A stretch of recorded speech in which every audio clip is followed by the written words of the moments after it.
Getting our friends together isn't as easy as it used to be. We get it. Life comes at you fast. But trust us, your pals are desperate for a good hang. And when they hear you stock the party with drinks from Drizzly, they'll be banging down your door. Let Drizzly, the go-to app for drink delivery, take care of the supplies. All you need is an excuse. It doesn't even have to be a good one. It's your dog's birthday. The loquats are finally ripe. Whatever. With Drizzly, you can compare prices on a massive selection of beer, wine, and spirits and get them delivered straight to your door, which means you can entice the crew to leave their houses without ever leaving yours. Whatever the occasion, download the Drizzly app or go to drizzly.com. That's DRIZLY.com. Today. Must be 21 plus. Not available in all locations. Man, I wish they had Drizzly when I used to play D&D and Riffs. Maybe it's time for me to start again. Thanks, Drizzly. Breast milk science. It's a thing, and it's our thing. We're By Heart. Our mission is simple. Make the best infant formula in the world. We partnered with breast milk scientists, world-class doctors, and passionate parents to write a new recipe from scratch. And while we put a lot into By Heart, there's a long list of things you won't see on our ingredient list, like corn syrup, soy, or palm oil. Curious if By Heart is right for your baby? New customers can shop the starter pack and get 2 cans for the price of 1 at byheart.com/getstarted. This is a limited time offer. Additional terms and conditions apply. The podcast playground. Hooray! Hey, it's my song. Let's sing it. It's gonna be fucking awesome. Come on, it's gonna be fucking awesome. You know the words. It's gonna be fucking awesome. That's it, sing. It's gonna be fucking awesome. Yeah! Good morning, everybody. It's me, the Coolest Geek Alive. Welcome to another fabulous episode of our show. It's gonna be a lively one today because we're taking a deep dive into the greatest comic books ever that you can read to get yourself into a lifelong devotion to the hobby. And a deep dive into the history of my career in comics and the short-lived company that I created, I Don't Know Shit About Comics, as a service to the comic book non-reader, people who were going to conventions, who were interested in comics, but didn't know how to approach the hobby. They weren't even sure how to read a comic. I wanted to answer all those people's questions so that we could get more people reading. There's been tons of movies and tons of TV shows. There have not been tons of new readers. In fact, there's a lot of arguments that say viewership has gone down in mainstream American comics, and most of that energy has moved over to manga and anime, and that it's a different thing than, the industry is healthy. No, the traditional industry of American comics is not particularly healthy, not anymore.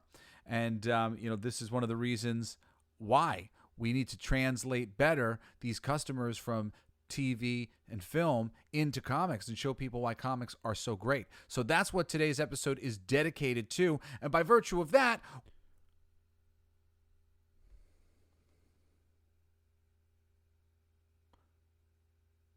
we're going to answer all your questions about reading comics if you're a newbie and give you 100 or so recommendations of great places to start for specific characters or just great places to start in reading comics in general.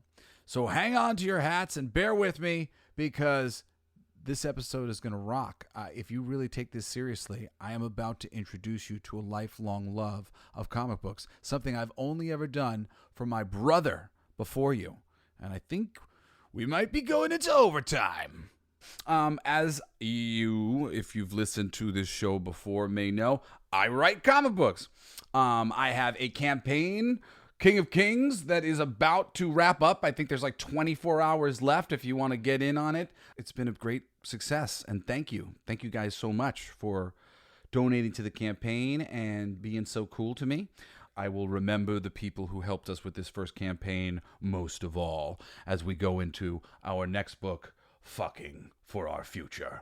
It's a mature reader's book, but it's very funny. It's very intellectual. It's very sex positive and cool. It's not remotely sexy. It's so funny, this book that I'm doing. I'm having such a fun time subverting the space a little bit. Fucking for Our Future is essentially a Roadrunner cartoon starring this woman who's the coyote trying to get a sperm sample from these animals who live in the jungle who represent the men folk of planet Glon. These are the men. 1,000 years later, after they broke up, they need their semen, and now the men are not interested, and it's not working out. It has been so fun working on this book. I just got off the phone with my artist, Dizzy Arnold, and we've just been laughing our asses off making it, and I'm building that Kickstarter right now as this other King of Kings Kickstarter wraps up, and then I can get myself ready to fulfill all the orders for King of Kings, hopefully earlier than I said, like in October or whatever. Anyway, I love working on comic books. Comic books are my favorite medium. I really believe that it's the highest form of entertainment known to man. It gets no respect, but you have these artists who are really kind of forced by the nature of the industry, the nature of the periodical to evolve. The art styles, like there are some artists working today, like the Arthur Adams of the world, or Dave Johnson, or Jason Pearson. Well, rest in peace on Jason. But, people who just create a consistent world for you to fall into when you read their books. And I just think there's nothing else like it. I've said before, one of the other big things is in a book, it's a real page turner, but you still have to, in order to get excited, you have to speed whatever speed you can do with the book while reading. In comics, there's this page turn with a picture being worth 1,000 words. So when you can turn the page and be really shocked in an instance, the same way you can in a movie where it's not interactive, you don't turn the page, somebody's editing it for you. So real subtle difference here of you turning the page and then getting shocked with the image. But I believe that combination, it's really striking and in balance, and it allows you to go into the minds of these artists who create just beautiful worlds of all variety. There's just so many types of artists and so many types of styles.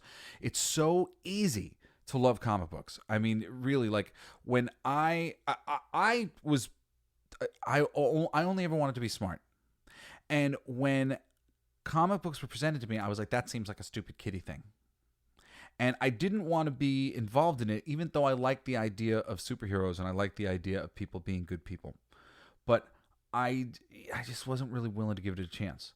But I'm a huge comedy guy, and I ended up getting drawn into reading The Savage Dragon because it was a really funny book, and I sort of accidentally read an entire issue of The Savage Dragon because it had a character in it that I really liked visually, Bedrock, and Savage Dragon just kicked his ass and insulted the hell out of him the whole book, and I thought it was the funniest freaking thing I'd ever read in my life.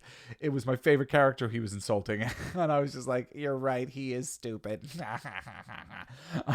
But I started comics with laughter in mind, and oh boy, is there a lot of laughter to be had in comic book reading. Oof, there is some really funny shit, especially if you like shocking things. Like if you're drawn to horror because you like the shock, there's some real merging of that genre. You see it in a comic book like Boys. It's like where the science fiction is brutal. Every Every genre of this world is represented in comic books. And I made this thing, this project, I don't know what you want to call it. I don't know shit about comics. And it was meant to be an organization to help people get into comic books. And I'm just going to kind of maybe let the pitch thing, speak for itself. But I'll tell you that my motivations came from the fact that being a writer, and I work with all these artists, we go to conventions and the writer basically can sell their book. My buddy Aaron Sparrow has learned to draw a picture of Darkwing Duck because you know. That way he gets to be like the artists who all can draw pictures, and people do commissions and people do sketches. I mean, Eric Larson has done sketches for me at multiple comic conventions. Like I said, Savage Dragon was the beginning of how I got into books.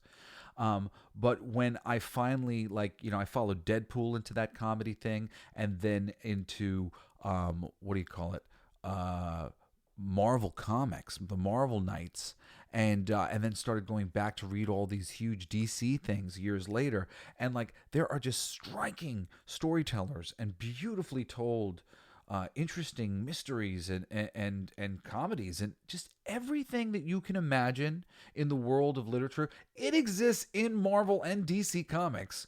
Really, somewhere there's some good bit of like that thing.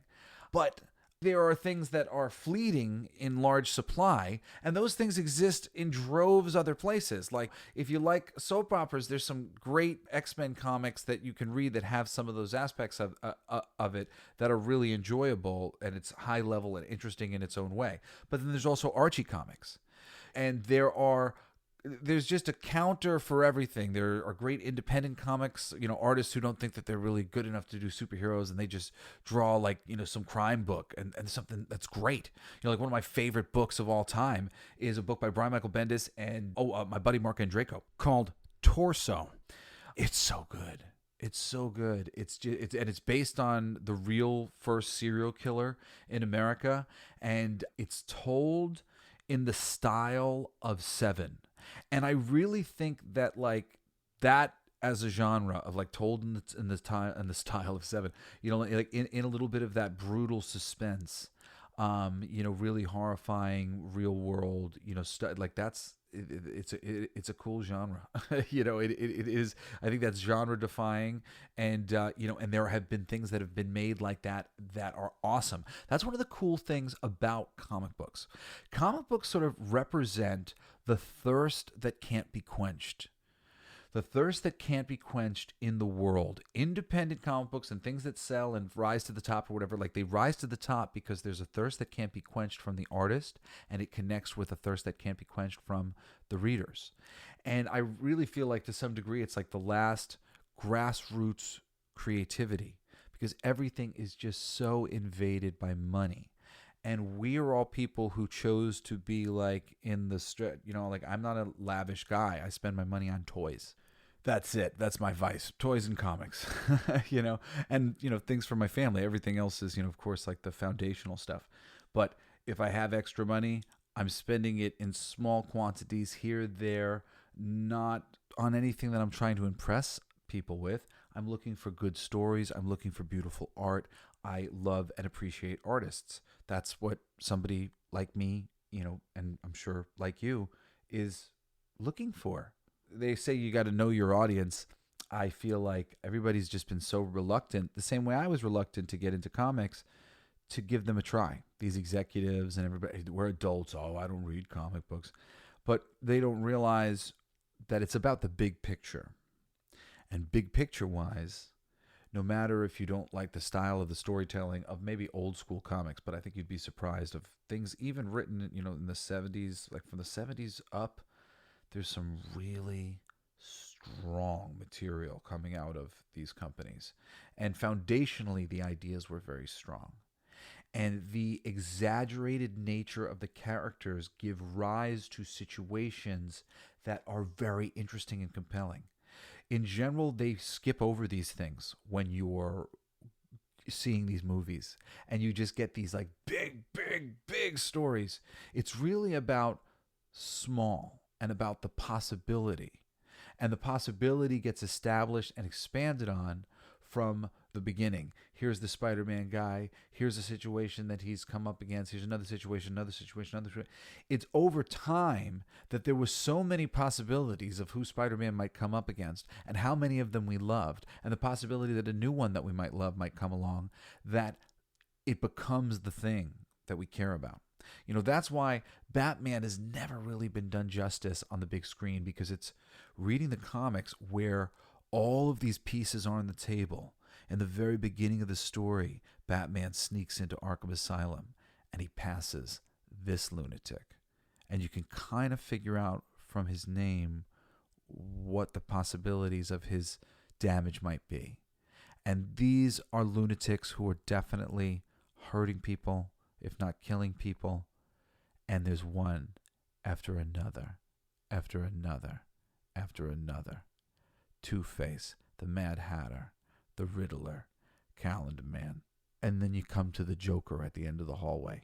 This creates this atmosphere of what's possible in his world. And when there's a mystery, you're like, oh, maybe it's this villain, or maybe it's that villain, or maybe it's essentially like playing Clue, where you're sitting around going like, I know who this could be.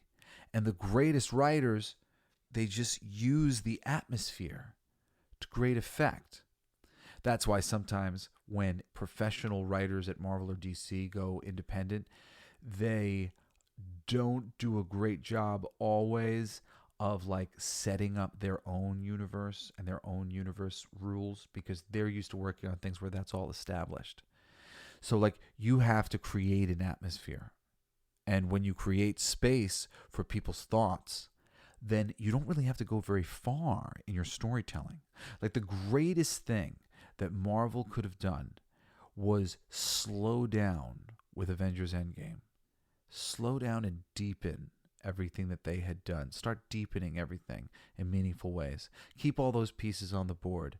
Have Iron Man somehow survive. Have rescue save him. Have them keep him alive on life support, whatever it is. Do the thing that you did to Hulk with him. It's just so wasteful to have him die. There are other ideas than just ending a story that we were very engaged in and ending Captain America at the same time and bringing all these things to a close. They could have gotten so much mileage out of these things. Anyway, I've got some stuff written here about I don't know shit about comics. The I don't know shit about comics mission statement. It is our goal to educate the uninitiated and finally grow the stagnant fan base of the single greatest entertainment medium ever created, comic books. We have a huge opportunity right now, more than ever, to take the millions of fans of the films and television shows based off of our comics and turn them into comics readers. I Don't Know Shit About Comics is essentially a traveling comics information booth designed to educate the interested and empower the fanatic by providing simple testing of the rudimentary knowledge needed to read comic books, or rather, dispelling all of the erroneous beliefs through a test that dismisses them. Made up of I Don't Know Shit About Comics volunteers, which included myself and Aaron Sparrow. I don't know if anybody else ever did it with us. I think I had some friends helping us. Maybe my ex-wife Patty was helping us at the time at New York ones or whatever. We only did a few conventions. It's really funny to go back and read this because like I only just like read through it and I was crappy with reading it, so I decided to read it again. But it's really interesting to see what I wrote, and I appreciate it. I just realized I'm like I wasn't giving it the proper bravado it needed, so now I am. I'm giving it the proper thing. Where was I? There are no dumb questions about comics. Okay, well, that's true. In order to do that, we need to re-educate the mainstream about comics. We need to de-emphasize what is difficult and focus on what is simple. My first comic book was The Thing number 34, and I had no idea what was going on, but I loved it. It doesn't matter where you begin, only that you begin. And the sooner, the better. You know what it's called when you're reading a book and you're not exactly sure what is going on? Intrigue. Reading comics doesn't have to be a huge production. Just pick one up and read it. You know that comic books aren't viewed as a form of entertainment by the mainstream. We're like toys. Comics have been so good for so long, and thanks to the dominance of comics-based films and television shows in popular culture, we are seeing a renewed interest in our industry as a whole. Yet we seem unable to form a plan of action to get these hopeful new readers. But we are largely leaving new readers to fend for themselves in terms of figuring out how to read comics. I guess I hadn't formulated that sentence. It's broken up. But I said we have an opportunity to reach new people thanks to the growth of our presence in other mass media. Despite the hopeful message of the superhero comics this industry was built on, the image of the comic book fan is unwelcoming. So I didn't even get to like finish this elevator pitch to like sponsors and stuff because I was just doing it and I thought it would be cool if like we could get like some sponsors and give out candy and give out drinks and stuff and whatever and just be like there as a service to the industry and I could promote whatever comic books I was working on at the time. And at the time that I made it, I was working for Marvel and DC and eventually Disney and Pixar and the Muppets. Now I've been doing independent stuff because I got very frustrated with the industry, as don't we all in the industry. But don't be afraid to buy a comic. I promise you, if you're somebody who likes, my entertainment stuff and you're listening to me talk about comics right now really passionately, like, dude, we need readers. There's so much to appreciate. There's just so many brilliant creators, so many brilliant artists, especially if you're an artist. If you appreciate art, just read some comics, man, or woman. Go to the Barnes and Noble or whatever, and you flip through some. I recommend doing the thing where you like watching TV shows where there's a new episode every week, and you're like, oh, you're so excited. That's comics.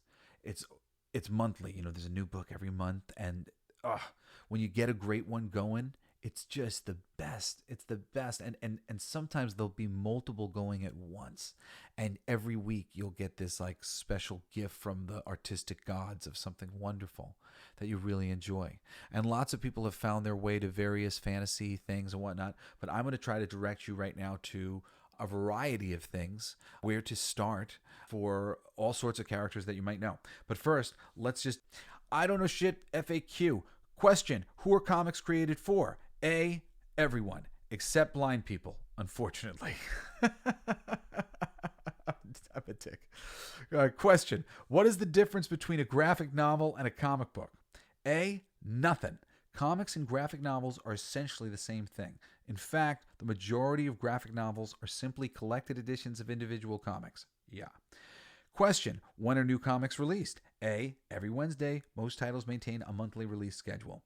Question, where can you buy comics? Answer, at comic book stores, bookstores, and digital download online. To find a comic shop near you, visit comicshoplocator.com or just call 1-888-COMIC-BOOK.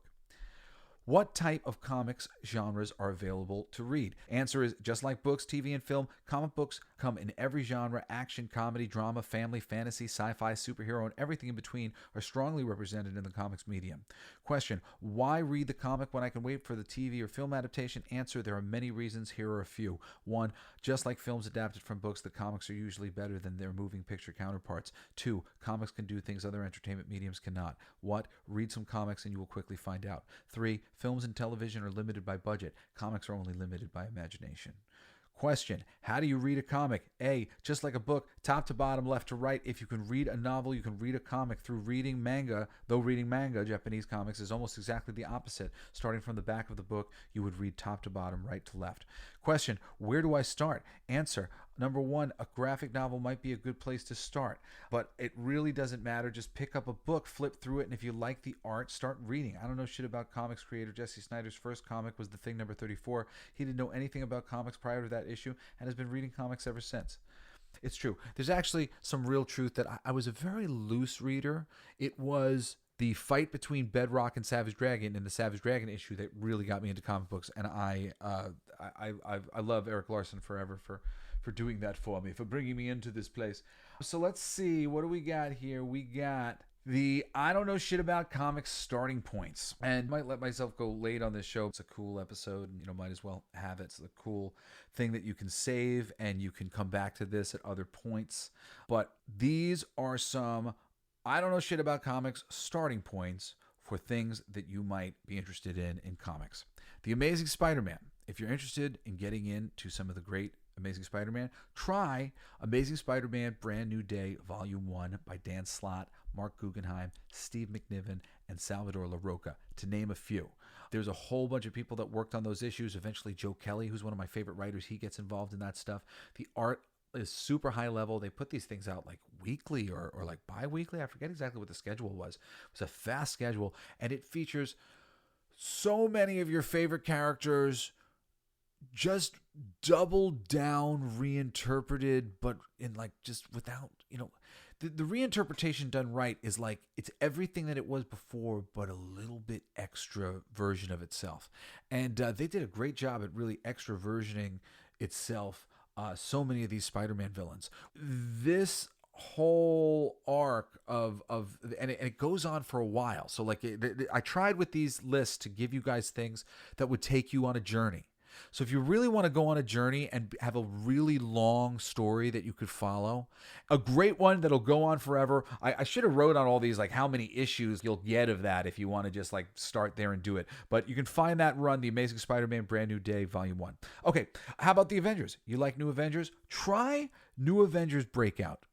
It's just got the right modern storytelling sensibilities. It also has Spider-Man and Wolverine in it. It's got Captain America and Iron Man, and it's generally run in the right tradition with an air of tradition to the Avengers franchise, but it breaks new ground and is exciting and fun and gives you a look at a lot of villains and a lot of corners of the Marvel universe. I think it's just really effective in some of the gimmicky things that it does for the first time ever, putting Spider-Man and putting Wolverine on this team together, adding them to the Avengers. And there's a lot more really cool characters who are utilized in the book. And some of them, I don't always love the way they're utilized. I don't really love what they've ultimately done with the Sentry, for one, who was a character I really adored, who's in the book. But it's still really good. It's still Brian Michael Bendis being at the height of him being generally loved by the audience and doing some really cool things with the medium. David Finch's art is awesome, and there's the story arcs that come out of this. It goes into a story arc called Dark Reign that is super, super fun. And so if you dig into this storyline, it'll put you into a lot of comics really fast. And it'll get you into a lot of other crossover comics really fast at a place and time where the books were really good. If you go back and you read those that Sentry miniseries, it's really good. The first one is really, really good. And then you see Paul Jenkins' name and Jay Lee, and you go, oh, maybe I should also read the Inhumans that they did. Yeah, you definitely should. Go back and read that. So like, this is how you'll fall into the pit of comic books, because you'll see, oh my God, this was wonderful. And once you find something that was wonderful, you go, surely they've done more work than just this. And that's the thing about comics, is there are people who have been working for a long time where if you find somebody that you love, you could just do this deep dive into their work, and you can just keep finding thing after thing after thing. And that's it. Like, that's the blessing of, like, as soon as you get one whose voice you like, and you're in like Flynn. All right, moving on to Captain America. You want to try some Captain America? Begin with Captain America Volume 1, Winter Soldier, Book 1 by Ed Brubaker and Steve Epting. That book is incredible. It's the one that basically the Winter Soldier storyline in the films is based on, but it's so much better in the comics than it is in the films. You'll get a lot of storylines out of that, a lot of graphic novels. And graphic novels are generally collections of somewhere between 4 and like 10. Sometimes it'll be more if it's like a big collection, an omnibus or something like that. But it's a lot of books is what I'm saying. What I'm saying is, like, if you'd like to dig into a great TV show and you're like, oh man, there's 7 seasons of this. Yes, please let it never end. Oh no, I'm on the 7th season and it's gotta be over. Then comics are the place for you.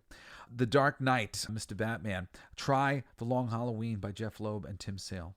And that'll get you into the basics of the Batman mythology. It'll show you what kind of options are there, what diversity of creativity is there in some of the Batman stuff that's been released over time.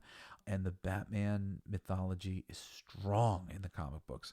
These things stand the test of time. Go read some of these classic stories and get an appetite for things, and then jump in to whatever is going on right now. Everybody would be into comic books the same way I believe myself, or if you're out there and you're listening and you've read some of these things, you know what I'm talking about. It's really high level fiction that's going on. We just have to believe this one little bend in, that these things are possible, so that we can see and imagine something that's really off the chain and creates all of these scenarios that just aren't possible in normal fiction, where generally the same things are created over and over and over and over again, situations, because there's only so many possibilities. Well, there's just a lot of possibilities in high-level fantasy and science fiction and superhero comics in particular.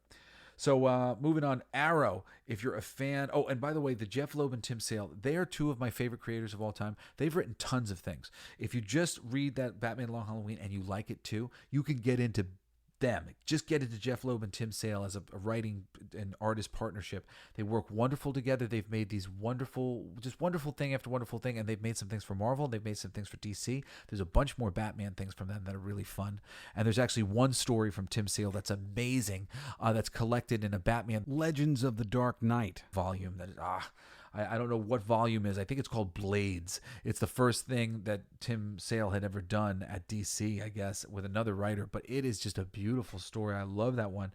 Made me fall in love with Tim Sale's work. He's so great. He's a great creator to follow. I don't know if he does other things besides that. I've always been meaning to follow him further, and I should find him somewhere because he's just one of my favorites. Anyway, Arrow. If you're into Green Arrow. Oh, this is funny. This is really funny. I didn't realize that the way I wrote this was, if you liked this thing, you might like this thing. So I said specifically, if you liked The Amazing Spider-Man with Andrew Garfield.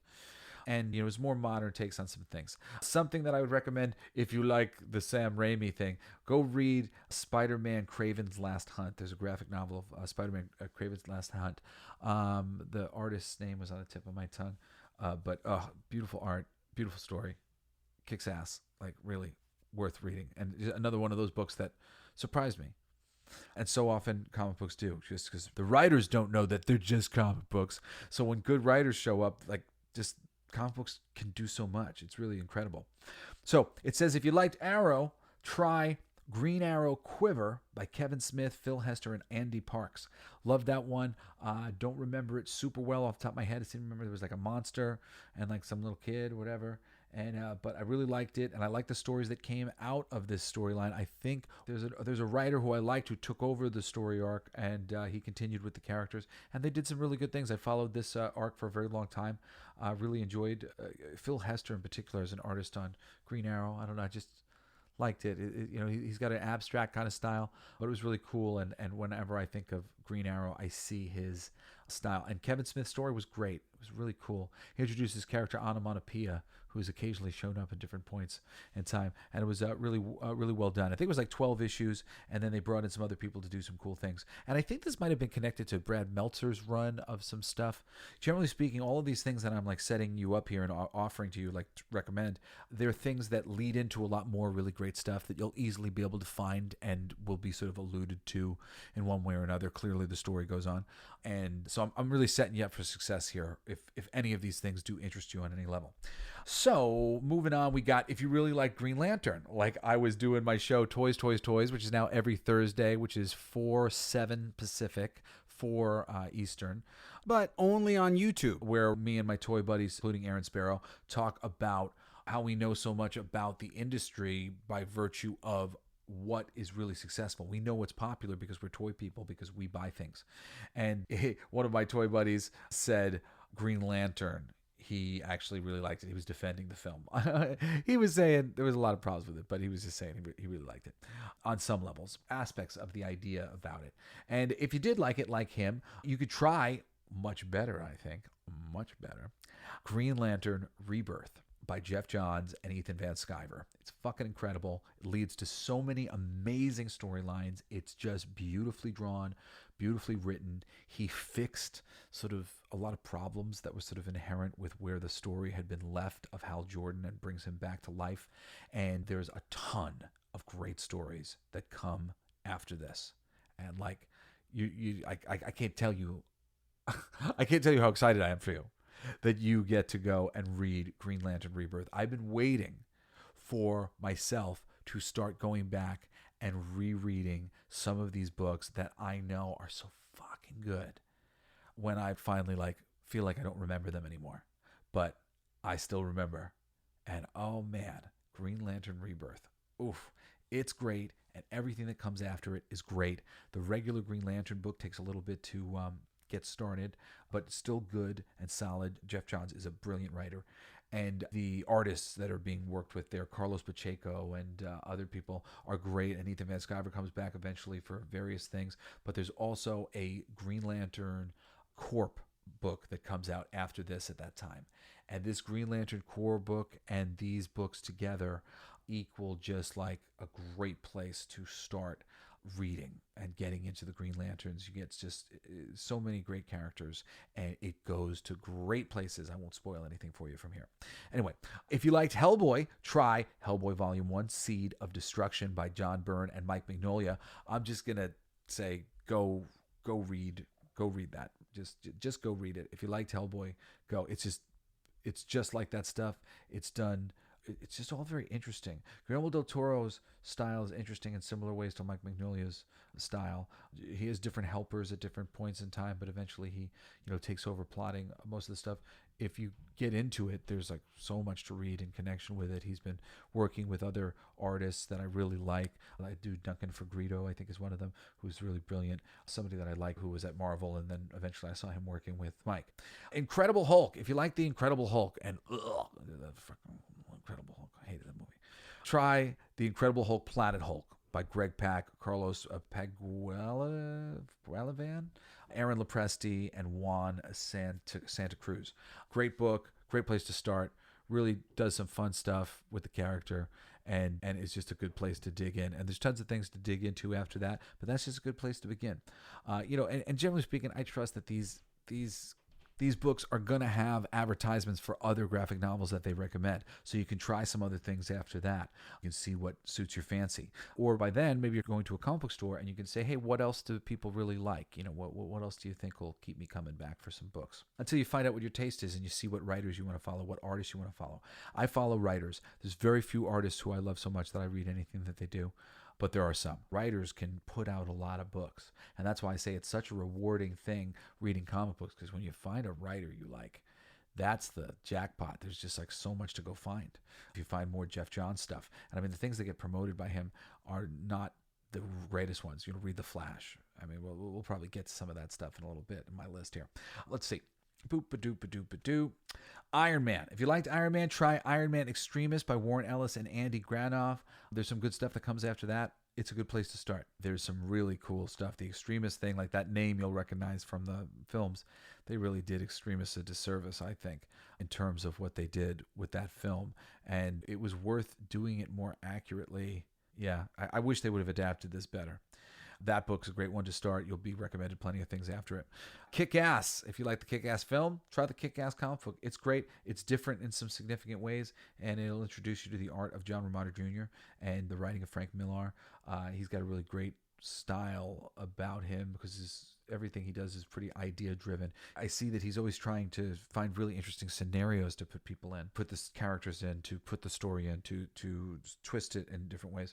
And he's really interesting. He's doing a big crossover with all of his comics right now, which means it'll be collected into a graphic novel a bunch of months from now. So you could go dive into some different Mark Millar books, because he's got a lot of variety within the things that he's offered, even though they're all like kind of badass, actiony, cool kind of things, but a lot of different things that he's done. And you can get into this big crossover that he's doing, I think called The Big Game or Big Game, which I want to catch up on the books too, because I didn't follow him on his independent ride. I kind of missed a bunch of different things, so I was a little bit behind on it, even though I do like a lot of his work, and I've read a lot of his work, but I don't feel like I've read enough to enjoy Big Game. So I got to go back and read all these things that I missed so that I can enjoy all the characters that show up, because I like when it's all tied together. I think we're all one, and I like to live in a universe where it's all tied together. Continuing, if you like that movie The Losers, I don't know if you remember that, it was a little bit more recent at the time, but it was like action adventure kind of movie. Try The Losers Book 1 by Andy Diggle and Jacques. This says Scott Pilgrim versus the World. You should, of course, try Scott Pilgrim Volume 1. Scott Pilgrim Precious Little Life by Brian Lee O'Malley. Sin City. Try Sin City Volume 1. The Hard Goodbye by Frank Miller. I'm not going to keep saying, these are all adapted from the work, but the comics are all a little different in their own way. If you like Superman, try Superman Secret Origin by Jeff Johns and Gary Frank. Really great place to start. It's just a beautiful story of Superman. It shows you the Superman that I love, that people love. Again, there's Jeff Johns. Teen Titans Go. Then read Teen Titans Volume 1, A Kid's Game by Jeff Johns, Mike McCone, and Tom Grummett. Great one. You like Thor? Try Thor Volume 1 by J. Michael Strigninsky and Olivier Coipel, I think. Strigninsky, of course, is the creator of Babylon 5, which is a really cool, well-written show. He's written some great books. He's another guy that you can find who's done some comic book work, and his comics are awesome. He's done some really good stuff. He did a book called Midnight Nation that was pretty cool, like a horror, supernatural thing. And he did another book called Rising Stars, which really popularized him as a comic book writer. It was very cool. Rising Stars was, I don't know why they haven't adapted it into anything. Rising Stars is a good one to recommend, like Rising Stars by J. Michael Straczynski. Really good one. It was just about these certain group of people who all got superpowers. And I think that like when they killed each other, they got more powerful. I don't know if it was like a one situation kind of thing, but the power was being focused into all these individuals, and they all had different power, and then like somebody was going around trying to kill them. But it was really good. It was murder. It was told as like a mystery. It's all about how the stories are told, man. The comic book stories are told so damn well, and the idiots who produce these films, I don't understand how these things get broken. Well, I do understand how these things get broken. It's just like people don't know. They've never been introduced to it being done in such a high level, and it gets done here because for so long people weren't really looking at comic books, and there were just great things happening all the time. All right, so The Walking Dead, of course, you want to get Robert Kirkman, Tony Moore, Charlie Adler, and Cliff Rathbun's The Walking Dead Book 1. And the comic is so much better than the show. The show's cool. I've watched a couple seasons of it. It's great, but they jump off the rails with a number of things. They did some good things with Shane, and there's some great things with the Norman Reedus character, but I promise you, it's far superior. A really, really well done book. And Robert Kirkman as well. The Invincible comic book. People like the animation. My son's been loving the animation. It's great. The freaking comic it's rad, man. It's rad. Invincible was a book that I was looking forward to every month as I was reading. And I had to catch up with the books and then was reading it so I could read it. And really, really great one. Okay. X-Men. If you really like the X-Men movies, you got to try Astonishing X-Men by Joss Whedon and John Cassidy. Great place to start. There's just so many other books out there that you could go and enjoy, but very modern, beautifully drawn, beautifully written. Somebody that you already like, the director of the Avengers, creative person who you trust. But this will open up a lot of doors for you for more from here with the X-Men. There's plenty of great stories, but I think that's a great one for new readers. All right, we got 10 comic book gems here. My 10 comic book gems are Batman Arkham Asylum. Really, really awesome. Written by Grant Morrison. Drawn by McKenna. Dave McKenna? Some McKenna. It's like painted. It's super cool. It's just like Batman's like walking around Arkham Asylum, and it's just like this horror house, and every cell for all of these characters are just these gnarly interpretations of Killer Croc and Two-Face, and just everybody in the book of Batman is in Arkham Asylum in some cool way. You'll wish there were more. Mr. Freeze, and all of them depicted so freaking cool. Oh, I have it written here. It's Dave McKean. Yeah, he's fucking awesome. Anyway, Grant Morrison and Dave McKean, Batman Arkham Asylum. Awesome. The Dark Knight Returns by Frank Miller, Klaus Janson, and Lynn Varley. Awesome. The book that the Batman vs. Superman movie is kind of loosely based on. Much better as a dystopian future. It's a far future where Batman and Superman end up having this problem because Superman's become a tool of the government, as so many of us do over time. And it's awesome. It's really, really great. It holds up. People always like to debate of whether The Watchmen or The Dark Knight Returns are the greatest comics of all the time. The Watchmen's a little stuffy for me, honestly. I like things a little bit less stuffy. I like a good story, well told. And sometimes some of these great writers, I think they get in their own way a little bit.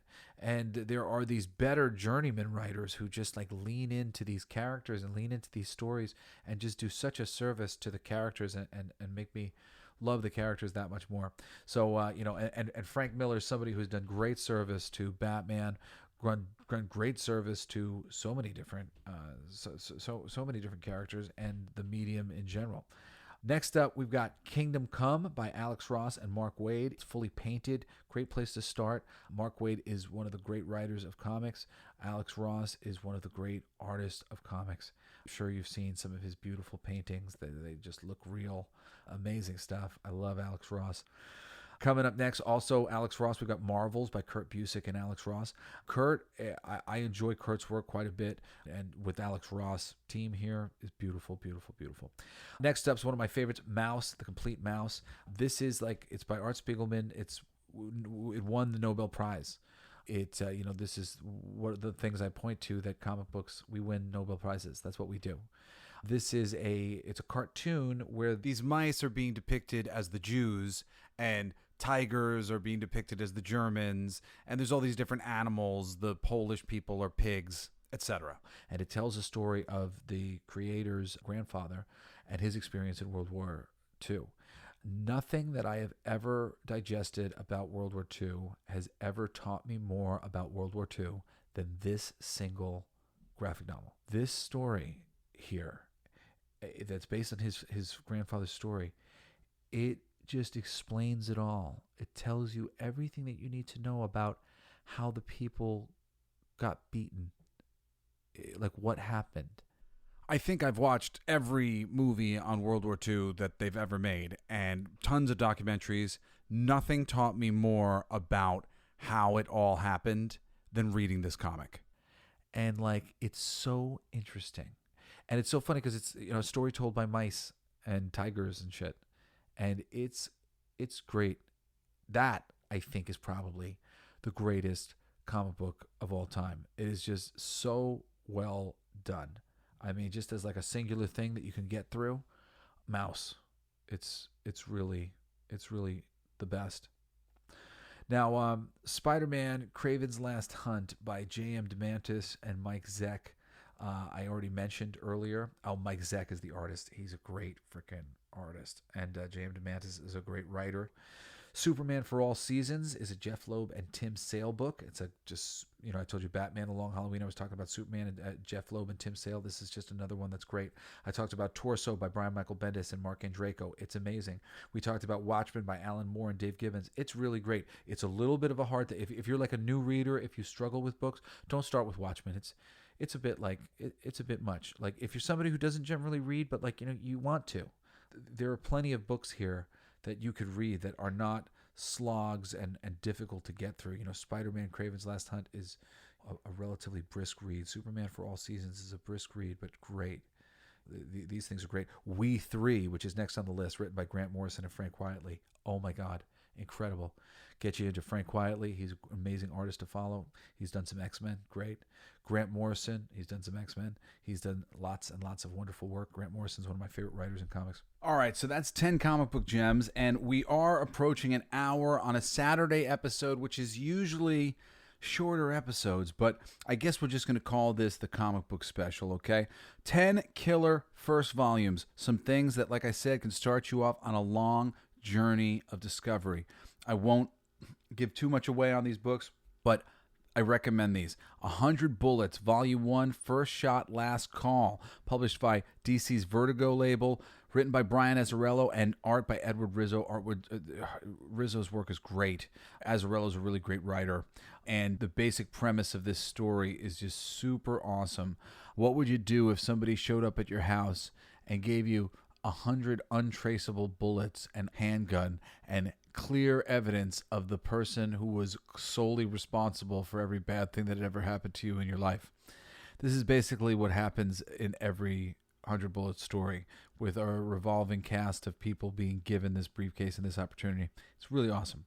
The Authority, Volume 1, Relentless by Warren Ellis and Brian Hitch. Before you see this movie, see the comic book. The movie's going to probably suck because the movie's not supposed to be in the DC universe. There are ways that they might be able to adapt it into the DC universe, but honestly, I really doubt that they're going to realize the problems inherent. The Authority is a great book, and you should really read the Warren Ellis and Brian Hitch stuff, and you can go forwards and backwards with reading more Authorities, some written by Mark Millar, and backwards, what is it? Oh, it's Stormwatch, I think, is the series before the Authority.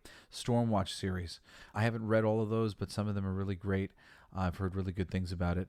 Also, there's the Planetary series by Warren Ellis, which is awesome. Next up, we got Bone, Volume 1, Out from Boneville by Jeff Smith. Great, all ages, and just really unique style. I mean, just so iconic, and I love the style. I almost bought all the action figures. Bone is highly recommended. Coward, Criminal, Volume 1 by Ed Brubaker and Sean Phillips. Great crime stuff. Awesome. And he loves crime stuff. If you get the individual issues, he's got all this backup material. It's probably in the trade paperbacks of him just talking about his love of crime things and crime films and stories and stuff and recommending different people. Anyway, great one. And Sean Phillips' art's awesome. Very gritty. Daredevil Guardian Devil is by Kevin Smith and Joe Quesada and Jimmy Palmiotti. This will start you on a lifelong love of Daredevil. Begin here. I've talked about it before. Begin there with Kevin Smith and just continue on. You're going to have Brian Michael Bendis and David Mack and Ed Brubaker and Alex Maleev and Phil Winslade. Just so many brilliant creators, up till today. I think with my buddy Marco Cicchetto, me and Marco know each other. The first work I ever did at Marvel, I did with Marco. And Marco's like blowing up right now in a huge Daredevil run. And the Daredevil run before that was a huge run by Mark Waid. It's rare that Daredevil is not kicking ass as a creatively, solid publication for Marvel.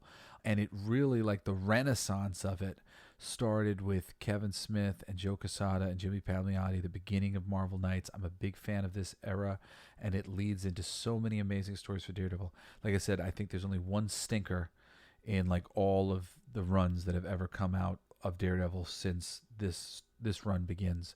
So you'll be reading Daredevil for a long time if you like it. Next up, we got Preacher Volume 1, Gone to Texas. Much better than that Super TV series. I don't like the changes they made. I really love the series. It's really great. You should read it. One of my favorites of all time, Preacher by Garth Ennis and Steve Dillon. Rest in peace. Next up, Sandman Volume 1, Preludes and Nocturnes. This is not exactly my favorite personally, but people love Sandman. It's by Neil Gaiman, Sam Keith, Mike Dridgenberg, a lot of other artists and creative people.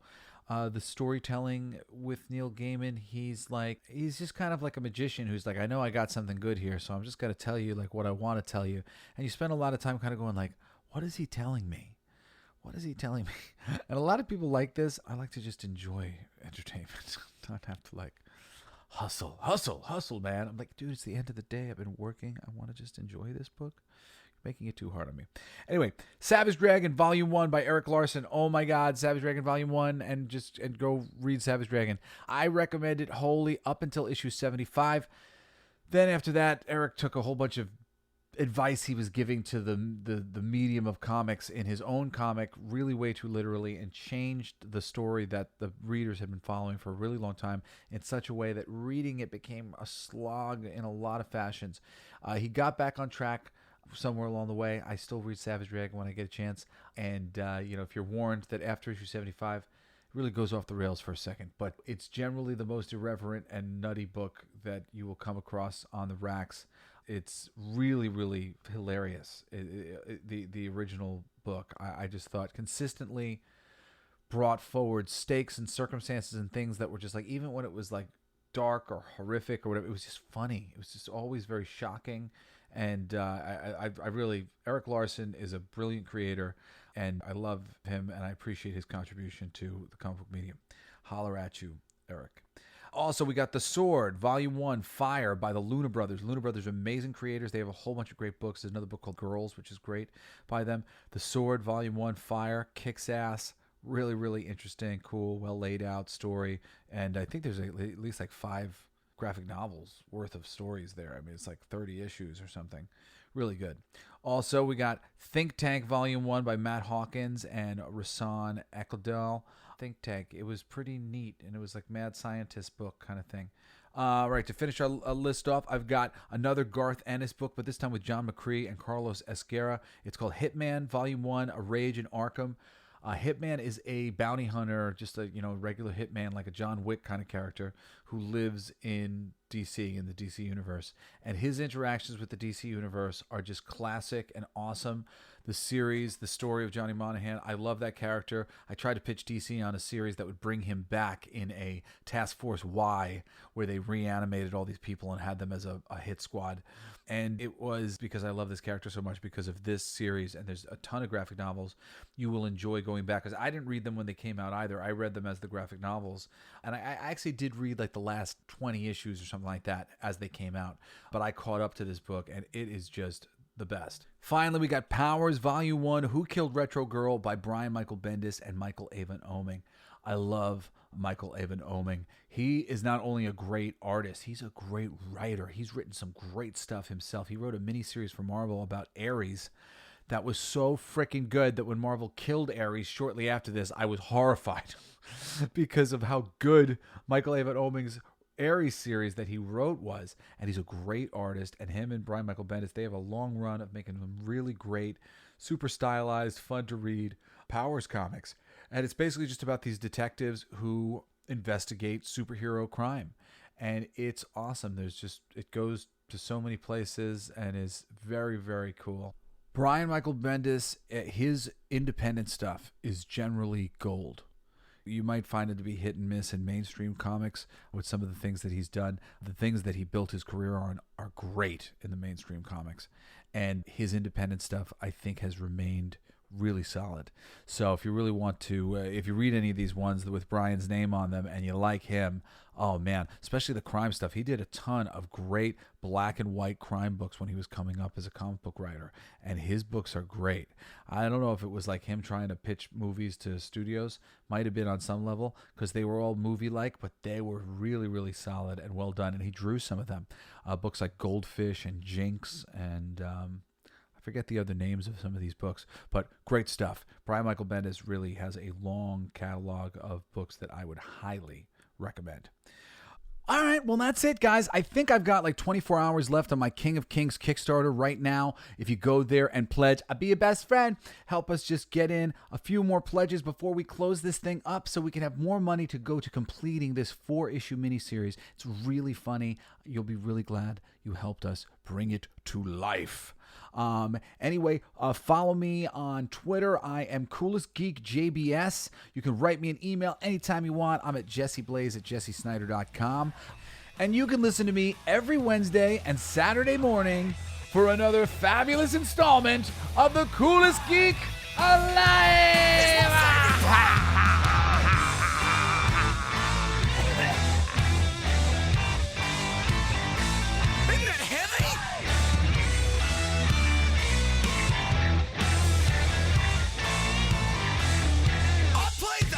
It's gonna be fucking awesome. Coolest alive. It's gonna be fucking awesome. Stay with your tribe. It's gonna be fucking awesome. Revenge of the Geeks. It's gonna be fucking awesome. Week after weeks. It's gonna be fucking awesome. Laughing with you.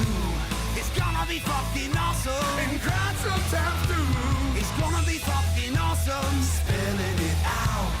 It's gonna be fucking awesome. Making you shout. You've been listening to Coolest Geek Alive with me, your host, Jesse Blaze Snyder. Don't forget to rate, comment, and subscribe for more excellent geek culture content. Thanks for listening.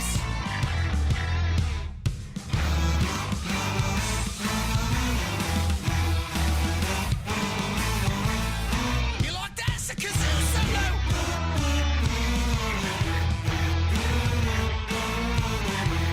I played that too. It's gonna be fucking awesome. Talking some shit.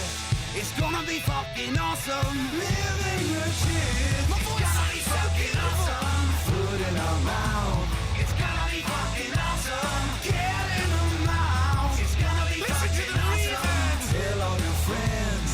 It's gonna be fucking awesome. Call right on text. It's gonna be fucking awesome. Raising the bar. It's gonna be fucking awesome. Straight to the stars. It's gonna be fucking awesome. It's starting soon. Straight to the top. Awesome. Passing the moon. It's gonna be fucking awesome. On with the show. It's gonna be fucking awesome. Ready, set, go. It's going to be fucking awesome. Fucking awesome. It's gonna be fucking awesome. Just wait. You'll see. You'll all see. The podcast playground. Hooray!